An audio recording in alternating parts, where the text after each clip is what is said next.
ప్రశ్న ఏంటంటే ఒకే బ్రహ్మ, ఆ బ్రహ్మ ముఖం నుంచి బ్రాహ్మణుడు, ఆ ఒక్క బ్రహ్మ భుజం నుంచి క్షత్రియుడు, ఆ ఒక్క బ్రహ్మ పొట్ట నుండి అంటే ఉదరం నుంచి వైశ్యుడు, పాదాల నుండి శూద్రుడు. సో వీళ్ళంతా ఒక్క బ్రహ్మ నుండి వచ్చినప్పుడు, అందరికీ ఒకడే తండ్రి అయినప్పుడు, ఒక ఇద్దరు ముగ్గురిని సమాజంలో ఉన్నతంగా చూస్తూ ఒకరిద్దరిని అధపాతానికి తొక్కేసే ఈ సంస్కృతి, ఈ వ్యవస్థ ఏ తండ్రి అయినా ఏ తల్లి అయినా అలా చూస్తుందా?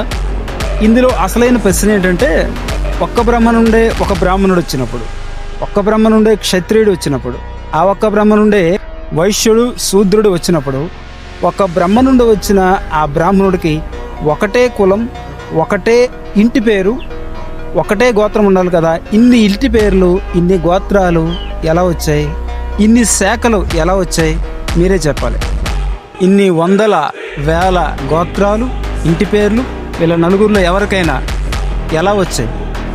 సో ఒక బ్రహ్మ నుండి, ఒక మతము నుండి ఒక బ్రాహ్మణుడు, ఒక క్షత్రియుడు, ఒక వైశ్యుడు, ఒక శూద్రుడు వచ్చినప్పుడు ఇన్ని ఇంటి పేర్లు, ఇన్ని గోత్రాలు పేర్లు మారినప్పుడు తల్లిని మార్చినట్టు కాదా?